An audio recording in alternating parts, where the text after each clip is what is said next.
যতই জীবন সাজানোর চেষ্টা করেন না কেন, তাকদিরে যদি ঝড় লেখা থাকে সেই ঝড় বইবে।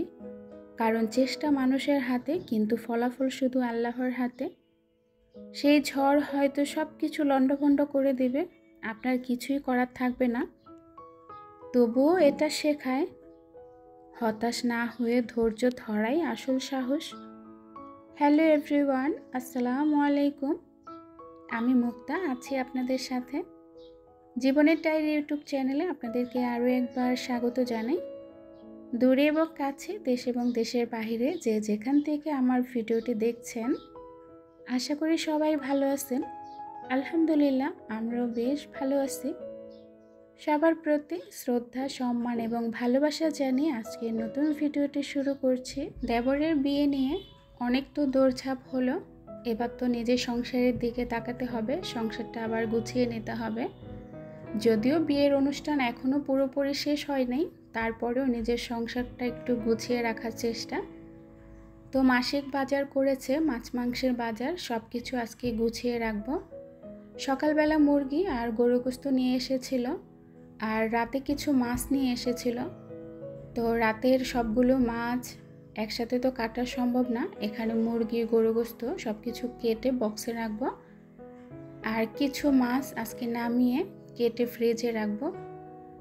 যেই মাছগুলো থেকে যাবে সেগুলো আবার আগামীকাল নামিয়ে কেটে তারপর ফ্রিজে রেখে দেব। আসলে একদিনে তো করা সম্ভব না, তারপরেও দেখা যায় কি, কাজের চাপ কমানোর জন্য মাসের কাজগুলো যদি একদিনেই করে রাখা যায়, তাহলে কিন্তু পুরো মাসটা অনেক বেশি অনায়াসে আরামে কাটানো যায়। আস্ত মুরগি খুব ভালো করে আমি ধুয়ে এনেছি।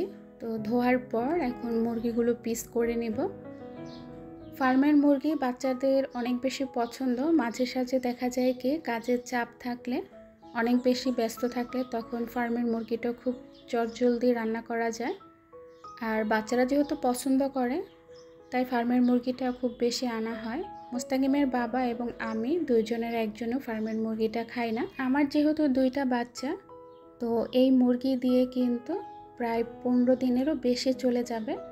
এছাড়াও ফ্রিজে আরও মুরগির মাংস আছে, আর গরুর গোশত আনা হয়েছে। মাঝে সাঝে গরুর গোশত, মাছ, মুরগি এসব মিলমিশ করে রান্না করলে দেখা যায় কি, মাছটা খুব সুন্দরভাবে চলে যায়। আর আমি তো ভর্তা প্রেমী মানুষ, 2-1 দিন পরপরই ভর্তা করি। যাই হোক, মুরগিগুলো কেটে নেওয়ার পর এখন বক্সে করে রেখে দিচ্ছি। ভেবেছিলাম প্রথমে আজকে মুরগির গোশত রান্না করব, তারপর আবার চিন্তা করলাম যে না, মুরগির হাত পাগুলো যদি তরতাজা রান্না করা হয় তাহলে খেতে ভালো লাগবে। তো প্রথমে মুরগির গোশত নিয়েছিলাম, তারপরে মুরগির গোশতগুলো আবার ফ্রিজে রেখে মুরগির হাত পাগুলো নিয়েছি রান্না করার জন্য। গিলা কলেজা গরু গোশতটা আমি 2 দিন করেছি, যেহেতু আমি গরু গোশতটা খুব বেশি পছন্দ করি, আর বাসি হলে অনেক বেশি ভালো লাগে।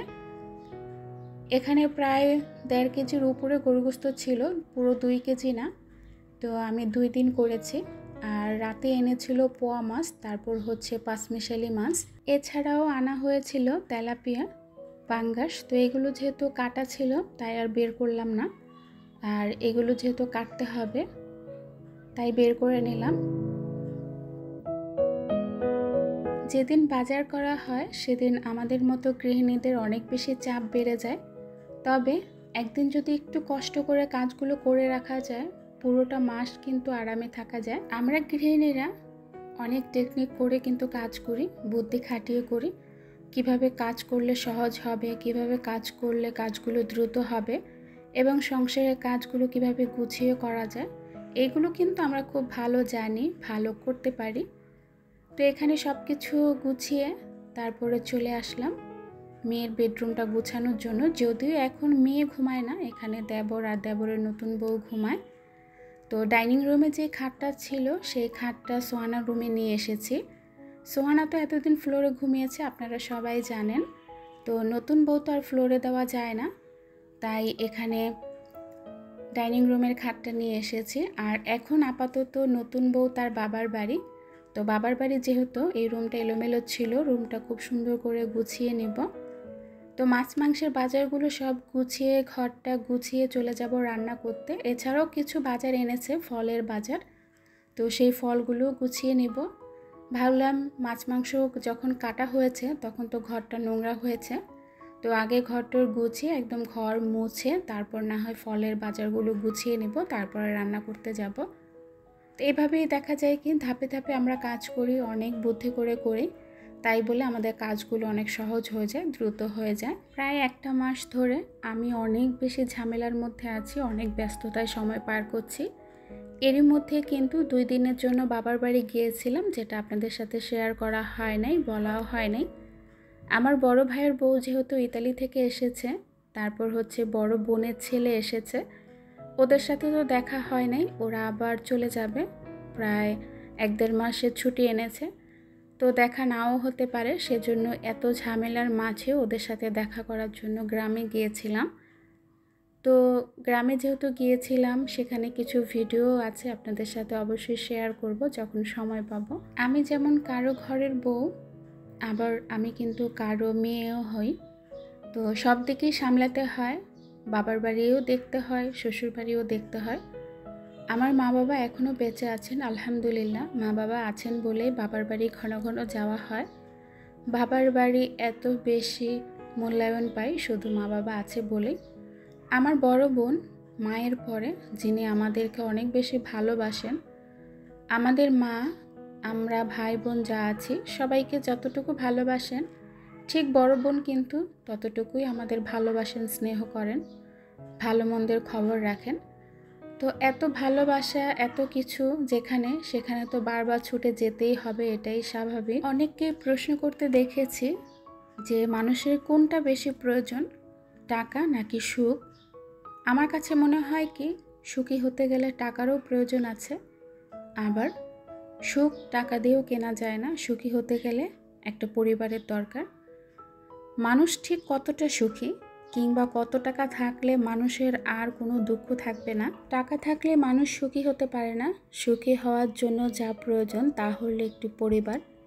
যেখানে পরিবার নেই সেখানে কোটি টাকা দিয়েও প্রকৃত সুখ কেনা যায় না। অর্থ হয়তো মানুষকে সাময়িক সুখ দিতে পারে, কিন্তু সার্বক্ষণিক সুখ এনে দিতে পারে, তা হচ্ছে পরিবার। জীবনে প্রতিটি মুহূর্তে আনন্দের জন্য প্রয়োজন একটি পরিবার, একটি সংসার, মা বাবা, স্নেহ। যেখানে এই বন্ধনগুলো নেই সেখানে আসলে কিছুই নেই। টাকা দিয়ে হয়তো ক্ষণিকের সুখ কেনা যায়, কিন্তু অনন্তকালের সুখ কেনা যায় না। অবশ্যই মানসিক সুখের জন্য পরিবার খুব বেশি প্রয়োজন। যাই হোক, কথা বলতে বলতে এখানে কিন্তু অনেকগুলো কাজ করে নিলাম। মোস্তাকিমের বাবা গতকাল রাতে অনেকগুলো ফল নিয়ে এসেছেন। এখন যেহেতু বিয়ে বাড়িতে লোকজন আসা যাওয়া করবে, তো সেজন্য ঘরে ফল রাখা অনেক বেশি জরুরি। যদিও আমরা তেমন একটা ফল পছন্দ করি না, আমার বাচ্চারাও না। তো এখানে ফল বলতে আপেল, মালটা আর হচ্ছে আনারস আনা হয়েছে, আমরাও আনা হয়েছে। আসলে আমরাগুলো এখানে গোছানোর কথা মনে ছিল না। তো তারপরে এনেছে সিম আর হচ্ছে বেগুন। আজকে বেগুন দিয়ে ছোট মাছ রান্না করব আর মুরগির হাত পা রান্না করব। বেগুনটা আমার অনেক বেশি পছন্দ, পোয়া মাছ দিয়ে রান্না করলে, তারপর হচ্ছে ছোট মাছ, পুঁটি মাছ, এসব দিয়ে রান্না করলে বেগুন খেতে আমার অনেক বেশি ভালো লাগে। আমাদের ঘরে সোহানা বেগুন পছন্দ করে না, মোস্তাকিম পছন্দ করে না, তবে আমরা স্বামী স্ত্রী দুইজন অনেক বেশি পছন্দ করি মাঝে সাঝে বেগুন রান্না করি। আর বাসি বেগুনের তরকারিটা দিয়ে ভাত খেতে আমার তো ভীষণ ভালো লাগে। যাই হোক, মশলাটা খুব সুন্দর করে কষিয়ে মুরগির হাত পা, তার সাথে কিছু মুরগির মাংস দিয়েছিলাম, সেই সাথে গিলা, কলিজা সব কিছু একসাথে দিয়ে রান্না করে নেব। মোস্তাকিম তো হাত পা পছন্দ করে না, ওর জন্য কয়েক টুকরা দিতে হয়। তো ভালো করে কষিয়ে নেব। আর ওইদিকে ছোট মাছগুলো কেটে ফ্রিজে রেখে দিয়েছি, আর কিছুটা নিয়েছি আজকে রান্না করার জন্য। আজকে মাছটা কিন্তু ভেজে রান্না করব না, মাছটা খুব ভালো করে জাল দিব, একটু হলুদের গুঁড়া, মরিচের গুঁড়া, তারপর হচ্ছে লবণ, সামান্য পরিমাণ তেল, তারপর একটু পানি দিয়ে মাছটা জাল করব। এভাবে মাছটা রান্না করলে দেখা যায় কি মাছের মতো লবণটা ঢোকে, সেই সাথে মাছটা একটু শক্ত শক্ত হয়ে যায়, খেতে ভালো লাগে। জানি না আপনারা এটা এভাবে কখনো রান্না করে খেয়েছেন কি না। অনেকে কষিয়ে রান্না করেন, তবে কষানোর চেয়ে যদি মাছটা আপনি এভাবে আগে জাল করেন সেই মাছটা খেতে কিন্তু ভীষণ ভালো লাগবে। এর মধ্যে কিন্তু মুরগির হাত পা রান্না করা হয়ে গিয়েছে। এক চুলায় রান্না করছি, পাশাপাশি সংসারের কাজগুলোও করছি।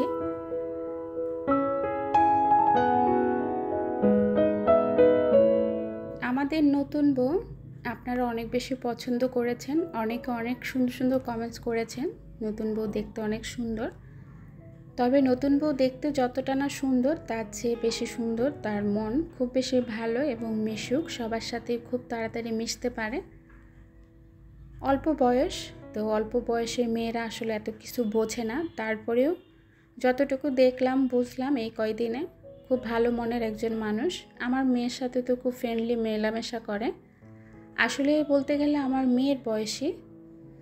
তো যাই হোক, এর মধ্যে কিন্তু সিম আলু সিদ্ধ দিয়েছিলাম ভর্তা করার জন্য, তো সিদ্ধ হয়ে গিয়েছে। সিম আলুটা হাতে ভর্তা করে নিব। এখন ছোট মাছটা বসিয়ে দেব। রান্নাবাড়া আসলে মন দিয়ে করতে হয়, না হলে কিন্তু রান্নাবাড়া ভালো হয় না। তো যেমন কাজ করছি সেই ফাঁকে ফাঁকে রান্না করছি, জানি না কতটুকু ভালো হবে। তবে খাওয়ার পরে যেহেতু ভয়েস দিয়েছি, বেগুনের তরকারিটা আমার কাছে খুব বেশি ভালো লেগেছে। যতটা ভালো আশা করেছিলাম তার চেয়েও দ্বিগুণ ভালো হয়েছে। আপনারা কালার দেখলেই বুঝতে পারবেন যেটা দেখতে সুন্দর সেটা কিন্তু খেতেও সুন্দর, খেতেও ভালো।